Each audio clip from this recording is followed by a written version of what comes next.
Hey, it's the Sam. Welcome to BNS About Movies. Did you know I used to be a pro wrestler? Well, that may color the way that I speak about these next two movies. 1985's I Like to Hurt People. It's a three-ring circus, a Roman arena. The men in the ring are gladiators, and the crowd, the common folk, are getting their chance. Their chance to act against authority figures that they cannot be aggressive towards in their own real lives. Their chance to beat the men around that they feel have been beating them.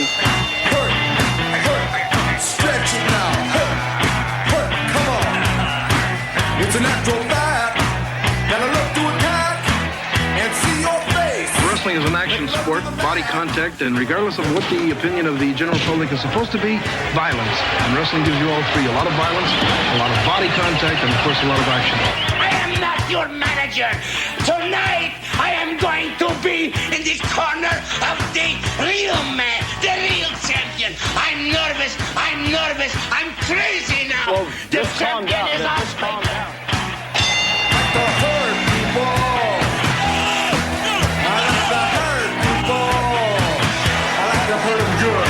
Hurt. There's no chance of fans getting hurt unless they become involved with the wrestlers. My advice to wrestling fans, stay out of the way. Hey, what's good? I paid for blood. Can do together. You know, there's so much junk on TV, and this is live entertainment. It's really something the whole family into. Wow, what about this has been and it's far from over? What are the repercussions of this kind of violence? What is the repercussion of viewing this kind of scene over and over again? I can't take it out right here at my home. I don't like this dog that's sitting next to me. Kathy loves the dog, but I don't like the dog. I like to kick the dog. You will get your face broken. You will get your eyes torn out. You will see your pieces. Tonight is your night. Of your lovely Tonight. Now, let me tell you a few things, Creechman and ladies and gentlemen. George Washington never quit. Abraham Lincoln never quit. General Dwight Eisenhower never quit. And the Pilgrims never quit. Whoever wrestled the Sheik, maybe they have their hands up. Oh, ladies and gentlemen, I'm sure you feel, as I do, I'm completely nauseated by this whole ugly scene. Who's gonna win the bout, Butch?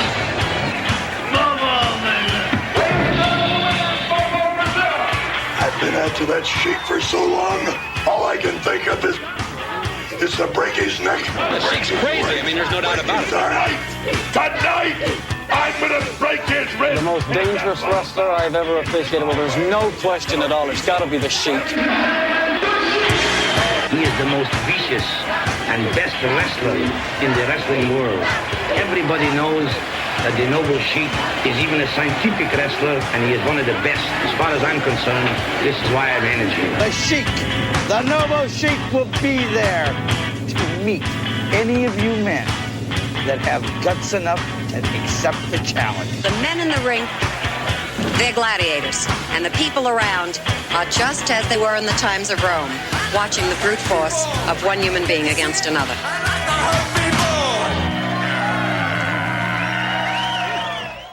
Made between Scream of the Demon Lover and How Comes to Frogtown by Donald Jackson. This pro wrestling mockumentary is based around Big Time Wrestling, which was the Detroit, Michigan territory. States this may have came out in 85, but he started filming it in the 70s, long before pro wrestling got. Don't listen to WWE history, by the way. Pro wrestling has always been popular. People have always wanted to see human beings fight, and it wasn't stuck in these smoky arenas, and it wasn't small time. It was a big deal. Anyways, if you're unfamiliar with the Detroit territory, Ed Farhat was known as the Sheik. Started in 1947, and after serving in World War II. Despite being a Maronite Catholic from Lansing, Michigan, in the world of wrestling, he became an Arab Muslim from the Syrian desert. He was managed by Abdullah Farouk, who became the Grand Wizard in WWF. He was quite different than other stars of his day, as he rarely wrestled, and instead used weapons, chokeholds, and fire. His most famous feuds would be Bobo Brazil. He feuded his entire life with him. Fred Blassie, the Funks, he feuded with them, teaming with Abdullah the Butcher in Japan, and he also feuded with Abdullah. Unknown to many fans is the fact that the Sheik ran both the Toronto and Detroit wrestling territories, with his father-in-law, Francis Fletcher, as his business partner and kayfabe owner. Kayfabe, if you don't know, for wrestling, it's a word that's always brought up in a couple different instances, but mostly means like secret or fake. Until Primetime Wrestling faced issues after the 73-75 recession, they were running weekly live events and 2 to 3 TV shows a week, all in Detroit. Again, this is a time when Detroit was making a ton of money too. Booking was the main reason these shows really lost their drum. By booking, I mean the matchmaking, as well as losing wrestlers to other promotions. You'll pick up on the formula that Detroit used in this film as no one beat the Sheik. Even ex-NWA champs like Terry Funk, big box office names like Dusty Rhodes, and even Andre the Giant, who actually lost to the Sheik in Toronto. Yes, Andre did not lose his first match against Hulk Hogan. In this film, there's a storyline about the Stop the Sheik Society, which features Joyce Farhat, who is the Sheik's real-life wife and former ballet Princess Salima. They keep begging anyone to defeat the Madman, and the only reason he loses in this because Eddie Creechman, his manager, turns on him and helps Ox Baker win. This brings back Abdullah Farouk. There's also Bulldog Bob Kent, who says the line this movie is based on, "I like to hurt people." Plus Heather Feather, who wants to wrestle men. There's no real storyline. It's almost a Mondo movie about wrestling. According to interviews with DP Brian Greenberg, this is originally going to be a horror movie called Ringside in Hell. Continuity, however, was impossible with wrestlers constantly coming in and out of the territory. So they made a documentary. In a Slam Wrestling story, it's explained that Greenberg had no idea the movie was going to be released until he saw it for sale. The article goes on to say Donald G. Jackson, director and producer of this film, has struck a deal with New World Video to sell movies he produced for New World's new Laserdisc line. New World funded Jackson to shoot additional footage in '84. That's the Stop the Sheik footage.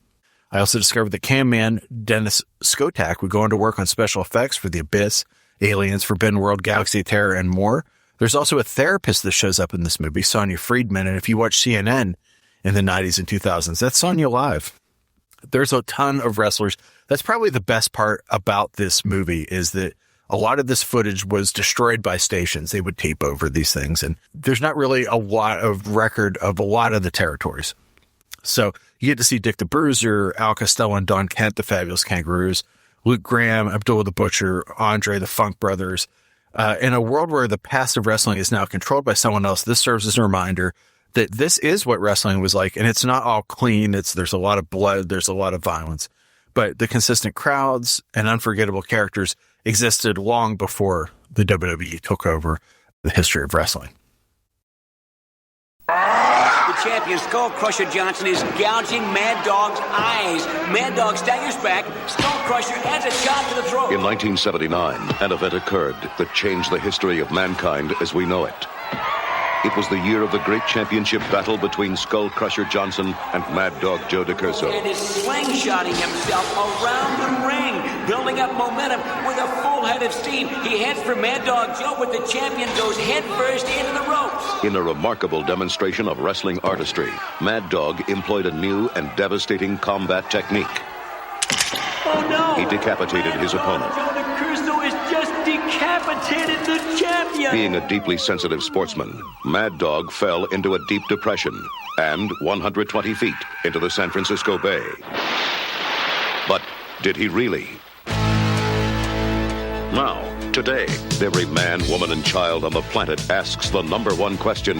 Is the vicious new monster called The Mask in reality Mad Dog Joe DiCurso? I want to ask you a question. At last, a motion picture reveals the whole mind-snapping truth. Mad Dog Joe? Yes, the man. You are an idiot! Follow investigative director Leslie Uggams and creepy Dr. Tweed as they fearlessly expose the romantic world of championship wrestling. Oh, movie trash, huh? We're not reporters. We're making a documentary about Joe's life. You'll see the pop stars and the punks, the beautiful people, the ugly people, the psychotic people. They're gonna take it! Yeah! They're gonna squeeze his head into a small plug of pimple! Yeah! Now, all the spectacle and scuzz. I like the pain. All the magnificence and monstrosity. I don't even think I know what I knew. Comes to you in one gut-busting movie. Do you think there's going to be a decapitation? No. Wow. Grunt, the wrestling movie. Each match set to can't tell who you might catch. But look what I'd also recommend Grunt, the wrestling movie from 1985. When it starts years ago, Skull Crusher Johnson took on Mad Dog Joe DiCurso for the title. Johnson got caught in the ropes. Mad Dog hit a drop kick, and Skull Crusher's head went flying into the crowd. After being acquitted of manslaughter, Mad Dog attacked the judge and bailiff, went to jail, and then jumped off the Golden Gate Bridge. But what about the world title? Well, seeing as how he didn't have a head, Johnson hasn't defended in 6 years, which is the first of many cues that this movie does not understand pro wrestling at all. But now wrestlers from all over will appear in a battle royal to pick the next champ, and one of those wrestlers, known as The Mask, just might be Mad Dog. It's Grunt, the wrestling movie. We get to watch The Mask battle in a 2-on-1 match. Again, this movie has no idea how wrestling really works, and it's about wrestling, against Dick Murdoch and Richard Breyer, who are billed here as the Grunt brothers. I'm assuming Dick Breyer is Richard Breyer, otherwise known as Mr. X, and most famously, the Destroyer. The Mask wins this match when his valet shows her breasts to the twosome, which seems to be a way beyond 80s finish. The movie episodically presents a documentary where we see The Mask battle against other wrestlers, like El Toro, that's Mondo Guerrero, doing dives way before anyone else. American Starship Eagle, Dan Spivey, whose other partner in the American Starship was Coyote or Scott Hall. Dan Spivey went on to wrestle for a long time in All Japan Pro Wrestling. He was in the Skyscrapers with Sid Vicious, and he went on to be Waylon Mercy, who was an inspiration for the Bray Wyatt character. Waylon Mercy, he's a peaceful man out here enjoying this peaceful surroundings. I'm just a peaceful individual who likes no problems. Well, let me tell you something. Now, when Waylon Mercy gets to the WWF, the wrestlers that get into that ring, lives are going to be in Waylon Mercy's hand. Kami Warhead, Captain Carnage, the Golden Great John Tolos, and exotic Adrian Street. Really old school fans will recognize Victor Rivera as Skull Crusher, Matilda the Hun from the original Glow as Queen Kong, Steve Pardee, Count Billy Varga, El Goliath, Irish Pat Barrett, Billy Anderson, and Pistol Pete Marquez in the movie. Mad Dog is played by Magic Swartz, Smasher, and Over the Top, and Poker, and Stone Cold. The Mask himself is Steve Strong, in addition to wrestling, was also in Tarzan the Ape Man with Bo Derek and Looker. Captain Carnage is played by Man of Steel Bill Grant, a weightlifter who is in Pumping Iron.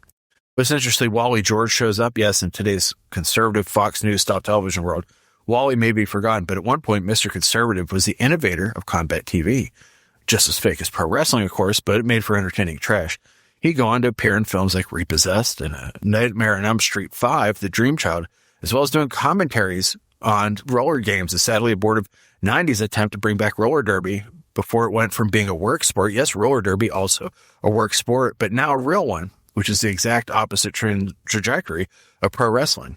Wally George was married 6 times.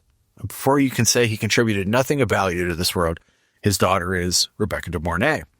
This movie all comes from the mind of Alan Holzman, who made Forbidden World for Roger Corman.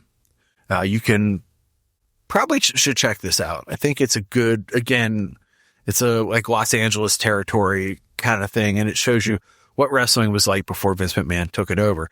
If you have any questions about wrestling, you'd like to talk it, you'd like to find out some other movies, come to bnsaboutmovies.com. You can write to me at bnsaboutmovies@gmail.com. And if you'd like to donate for more movies like this, it's Ko-fi on Ko-fi, ko-fi.com/bnsaboutmovies.